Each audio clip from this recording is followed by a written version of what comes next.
ಇಷ್ಟು ದಿನ ಬಹಳ ಮೋಡ ಕವಿದ ವಾತಾವರಣ ಇತ್ತು. ಇವತ್ತೇನೆ ಇಷ್ಟು ಜ್ವಲಂತ ಬಿಸಿಲು ಬಂದಿದೆ, ಬೆಳಕು ಬಂದಿದೆ ಯಲಹಂಕಕ್ಕೆ.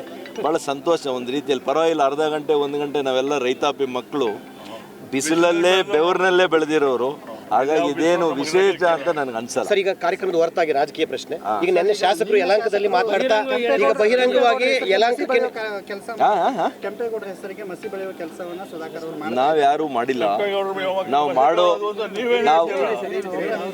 ನಾವು ಆ ರೀತಿಯ ಕೆಲಸ ನಮ್ಮ ಜೀವನದಲ್ಲಿ ಮಾಡೋದಿಲ್ಲ, ಮಾಡೋದು ಇಲ್ಲ.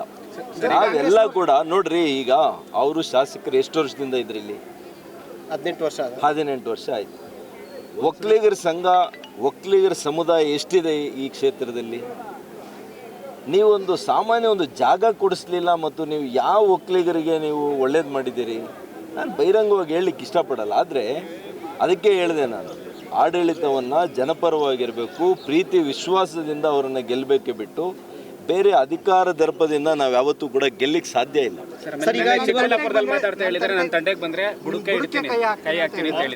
ನೋಡಪ್ಪ, ಕೂಡ ಅಲ್ಲ ರೀ, ಇವೆಲ್ಲ ಈ ಭಾಷೆಗೆ ನನ್ನ ಹತ್ರ ಉತ್ತರ ಇಲ್ಲ. ಹಾಗಾಗಿ ಅವರ ವ್ಯಕ್ತಿತ್ವದ ಭಾಷೆ ಅವ್ರು ಮಾತಾಡಲಿ. ನಾನಿಷ್ಟೇ, ನನ್ನ ಪಕ್ಷ ಎಲ್ಲಿಗೆ ನನ್ನನ್ನು ಹೋಗು ಅನ್ನುತ್ತೆ, ನಾನು ಅಲ್ಲಿಗೆ ಹೋಗ್ತೇನೆ. ಇವತ್ತು ಲೋಕಸಭೆಗೆ ನಿಲ್ಲು ಅಂತಿದ್ದಾರೆ, ನಿಂತಿದ್ದೇನೆ.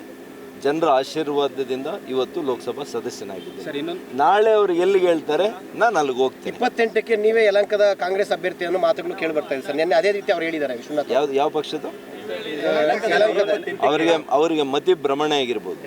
ಅವರು ಒಂದ್ಸಲಿ ಅವರು ನಿಮ್ಯಾನ್ಸಲ್ಲಿ ಹೋಗಿ ಚೆಕ್ ಮಾಡಿಸ್ಕೊಳಕ್ಕೆ ಹೇಳಿ. ನಾನು BJPಯ MP, ದೇಶದ ಪ್ರತಿಷ್ಠಿತ ಎರಡು ದೊಡ್ಡ ಪ್ರಮುಖ ಒಂದು ಸಮಿತಿಗಳಲ್ಲಿ ಸದಸ್ಯನಾಗಿ ಮಾನ್ಯ ನರೇಂದ್ರ ಮೋದಿಜಿಯವರ ಆದರ್ಶದಲ್ಲಿ, ನಾಯಕತ್ವದಲ್ಲಿ ನಂಬಿಕೆ ಇಟ್ಟು ಕೆಲಸ ಮಾಡ್ತಾ ಇದ್ದೀನಿ. ಇವರೆಲ್ಲ ನಾನು ಬಂದಿರೋದಕ್ಕೆ ಇವರು ಕೂಡ ಫಲಾನುಭವಿಗಳು. ಅದನ್ನು ಸುಮ್ಮನೆ ಲಘುವಾಗಿ ಮಾತಾಡೋದು ಬೇಡ.